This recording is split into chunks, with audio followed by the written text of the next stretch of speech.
අයිබෝවන් අද ආයි වචන ගැන පාඩමක් මේකට පස්සේ එන සැරේ අපිට වාක්‍ය වලට නැවත යන්න පුළුවන්.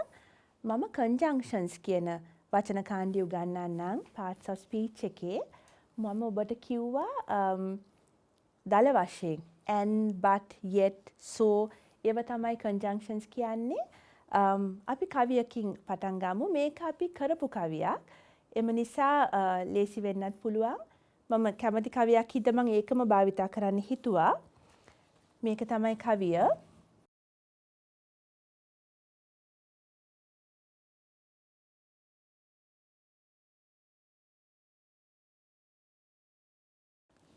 මම නැවත නොකියවා ඉන්නම්. මම ඒක කලින් කියපු හින්දා මේ ඔබට ලෙසන් එකට ගිහින් බලා ගන්න පුළුවන් තේරුම. conjunctions කියන්නේ එකතු කිරීමක්. වචන එකතු කරන්නත් පුළුවන්, phrases එකතු කරන්නත් පුළුවන්, clauses එකතු කරන්නත් පුළුවන්. phrases, clauses උත් මම කලින් ඔබට ඉගැන්නුවා. කරුණාකරලා මම ඒක repeat කරන්න නැති හින්දා නැවත ගිහින් බලන්න. ප්‍රසිද්ධම conjunctions තමයි and, but, yet දෙකම එකයි, so, either, or, neither, nor මේ වගේ කීපයක්ම තියෙනවා. මම ප්‍රසිද්ධම ටික ඔබට උගන්වලා ඉන්නම්. conjunctions කියන්නේ එකතු කිරීමක්. දැන් and තමයි ලේසිම. and අපි ගත්තොත් Sunil and Nimal are my friends. Sunil සහ නිමල් මගේ යාළුවෝ. nouns එකතු කරා. and එකතු කරන්න පුළුවන් phrases. She is in the corner and in white. ඇය තමයි අර කොනේ ඉන්නේ සුදු ඇඳගෙන. phrases දෙකක්. phrases කියන්නේ noun එකක් සහ verb එකක් නැතුව දෙකෙන් එකක් තියෙන එකක්. clauses එකතු කරන්න පුළුවන්. My mother is a teacher and she is a musician. My mother is a teacher එක clause එකක් and she is a musician. ඇය සංගීතඥයෙකුත් එක්ක. and එම නිසා එකතු කරන්නේ සාමාන්‍ය අදහස් දෙකක්. ඕකෙම අනිත් පැත්ත තමයි but කියන්නේ. but කියන්නේ අදහස් දෙකක් එකට ගැලපෙන්නේ නැත්නම්. හරි? දැන් මම මෙහෙම කිව්වොත් I am hungry. මට බඩගිනි. දැන් ඊළඟ එක මං වෙන්න ඕනේ so I will eat. ඒක හින්දා මම කන්නම්. හැබැයි මම කිව්වොත් but I can't eat. ඔබ බලාපොරොත්තු එක නෙමෙයි දෙවෙනි එකේ කියවුනේ. මට බඩගිනි හැබැයි මට කන්න බෑ. මොකක් හරි ලෙඩක් හින්දා කියමු. ගොඩක් විට but කියදෙන්නේ තමන් මුල clause එකෙන් කියපු දෙයට හරියන්නේ නැති විරුද්ධ දෙයක් දෙවෙනි clause එකෙන් කියවුනොත් විතරයි. I am hungry but I can't eat. She is clever. She is clever. ඇය දක්ෂයි. But she will fail the exam. අය බලාපොරොත්තු නොවුණු දෙයක් නේ. අය දක්ෂයි හැබැයි කියන එක ඇය විභාගේ fail වෙයි. She is clever.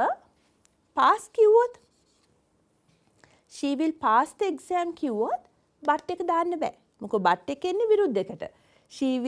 She is clever and she will pass the exam. ඔන්න ඔහොම වෙනසක් තියෙනවා. and කියන්නේ බලාපොරොත්තු වෙලා ඉන්න එක දෙවෙනි සැරේ කියවුවොත් but කියන්නේ බලාපොරොත්තු නැති එක දෙවෙනි සැරේ කියවුවොත්. මෙන්න මෙතන බලන්න poem එක. The night has 1,000 eyes, the day but one. මෙතන but වෙන්නේ මේ අර්ථයෙන්ම නෙමේ. එකයි තියෙන්නේ කියන අර්ථයෙන්. Yet the light of the bright world dies with the dying sun. Yet කියන්නේ but කියන අර්ථයෙන්මයි. මේ කවියේ හැටියට රැට දහසක් තියෙනවා ඇස් තාරකා. දවසට තියෙන්නේ එකයි. හැබැයි the light of the bright world dies with the dying sun. ඒ එක මැරුණහම අලංකාර ලෝකයම කලවර වෙනවා. ලස්සන්ට yet ඒ කියන්නේ but කියන අර්ථය පාවිච්චි කරලා තියෙනවා. රාත්‍රියට දහසක් තියෙනවා, දවල්ට එකයි. හැබැයි ඒ එක මරුණහම මුළු ලෝකයම අන්ධකාර වෙනවා. දෙවෙනි එකේ තිය අර්ථයමයි කියන්නේ the mind has 1,000 eyes and the heart but one. මනසට අපේ බුද්ධියට තරු දහසක් තියෙනවා. පුළුවන් තරම් ඇස් තියෙනවා මේ මනසට. හැබැයි ඒත් but the light of the whole world dies when its love is done. ඒ හදවතේ තියෙන එක තරුව මැරුණොත් මුළු ලෝකෙම ජීවය මැරෙනවා. අර දහසක් තිබ්බට අර හදවතේ තියෙන ආදරය මැරුණාම මුළු ලෝකයම අන්ධකාර වෙනවා. අර හැබැයි කියන අර්ථය ඊටාම ලස්සන්ට මේ කවියේ උපයෝගී කරලා තියෙනවා. මම මේ තව ඔබට වැදගත් වෙන කීපයක් උගන්වන්නම්. අයිද කියන වචනේ ඉගෙන ගන්න මොකෝ මේ සෑහෙන පාවිච්චි කරන්න පුළුවන්. මගේ අම්මා හෝ තාත්තා එයි. ඕ කියන එක ඔබ දැකලා තියෙන විභාගවල එහෙම හරියට එන වචනයක්නේ. මේක හෝ මේක උත්තර දෙන්න කියලා. ඕ කියන්නේ මේක නැත්නම් අරක. දැන් ඔබ අයි දෙක එන්න ඉස්සෙල්ලා ඕ විතරක් බලමු. කවුරු හරි ඔබෙන් අහන්න පුළුවන් do you want tea or coffee? දැන් අපි do you want tea or coffee? අහන්නේ මේක හෝ මේක මේ දෙකෙන් එකක්. දෙකෙන් එකක් කියන එකට තමයි අපි or පාවිච්චි කරන්නේ. Are you a vegetarian or a non-vegetarian? ඔබ මස් කන එක්කෙනෙක්ද මස් මාළු කන එක්කෙනෙක්ද නැතහොත් or කියන්නේ නැතහොත් කියන එක ඔබ නිර්මාංශිකයෙක්ද? or කියන එක. ඊට වැදගත් මොකක් හරි මේක නැත්නම් අරක කියන එක. දෙකම නෙමෙයි. දෙකම එනවා නම් එන්නේ and. එකක් නැත්නම් අනිත් එක කියන එකට අපි පාවිච්චි කරන්නේ or. ගොඩක් විට or either කියලා දාන්නත් පුළුවන්. either Nimal or Sunil will come. මම ඔබට අනාගත වාක්‍ය උගන්වලා තියන්නේ අනාගත කාලය. Nimal and Sunil will come කියන්නේ නිමල් සහ සුනිල් එනවා ඔබ හම්බෙන්න. either Nimal or Sunil will come කියන්නේ දෙන්නගෙන් එක්කෙනෙක්. Nimal or Sunil will come කියන්නත් පුළුවන්. දෙක ඒකම තමයි either Nimal or Sunil will come කියන්නේ. මේකෙම අනිත් පැත්ත neither Nimal nor Sunil. මේක නයිදුන ගමන්ම මේක නෝ වෙනවා. will come කියන්නේ අර Sunil and Nimal will not come කියන එකම තමයි. හැබැයි නෙගටිව් එක ගියේ verb එකට නෙමෙයි. neither nor කිව්වහම දෙන්නම නෑ කියන අර්ථය එන්නේ. so either or කිව්වහම දෙන්නගෙන් එක්කෙනෙක්, neither nor කිව්වහම දෙකම නෑ කියන නෙගටිව් එක වචනෙටම ගිහිල්ලා තියෙන්නේ. එතකොට neither this boy nor this girl will pass the exam. මේ ගැහණු ළමයා හෝ පිරිමි ළමයා exam එක pass කරන්නේ නැහැ. නෑ කියන අර්ථය යෙදුනේ verb එක ASCII නෙමේ neither nor කියන ASCII. එතකොට මේ conjunctions වලින් අපි ඉගෙන ගත්තේ යම් අදහස් දෙකක්, වචන දෙකක් වෙන්නත් පුළුවන්, යම් අදහස් දෙකක් එකතු කරන විදිහ.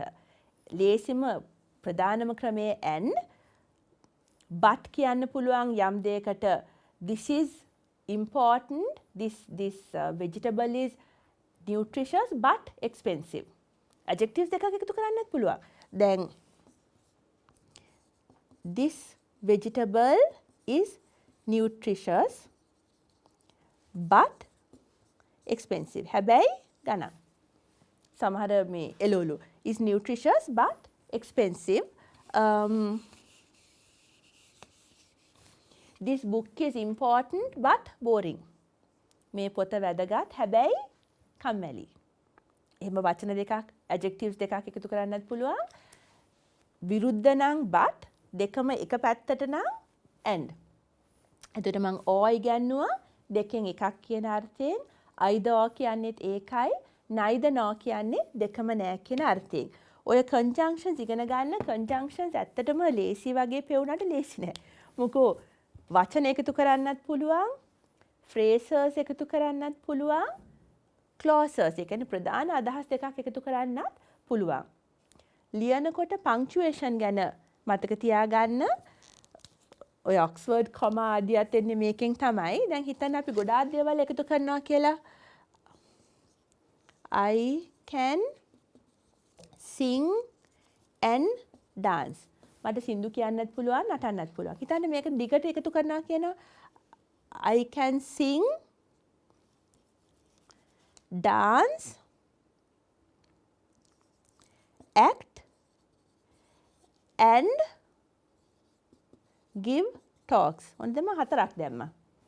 I can sing, dance, act and give talks. මට සින්දු කියන්නත් පුළුවන්, නටන්නත් පුළුවන්, act කරන්නත් පුළුවන්, කතා දෙන්නත් පුළුවන්. එතකොට and එක දාන්නේ අන්තිම දෙක ASCII විතරයි. අනිත් ඔක්කොම commas වලින් යන්නේ. මෙතන comma and එකට ඉස්සෙල්ලා comma එකක් දානවද කියන මේ comma එක තමයි ඔක්ස්ෆර්ඩ් comma කියන්නේ දාන්න. ලේසි, පැටලෙන්නේ නැහැ. එතකොට ගොඩාක් verbs ගොඩාක් දේවල් එකතු කරන්න ඕන නම් හැම එකටම and දාන්න එපා. commas වලින් පෙන්නලා අන්තිම දෙක තුල විතරයි, දෙක අතර විතරයි and කියන වචනේ එන්නේ. ඔය වගේ ඔය ලේසි. punctuation පොතක් හොයාගෙන ඔය grammar ටික ඉගෙන ගන්න. මම ඊටාම සරල මට්ටමින් conjunctions ඉගැන්වුවේ ඔබට මේ මට්ටමට අවශ්‍යයි කියලා හිතන විදිය කරුණාකරලා නැවත මේක තියෙන ප්‍රභේද මේවා වෙනස් ආකාරයට යොදන විදිහ ඉගෙන ගන්න.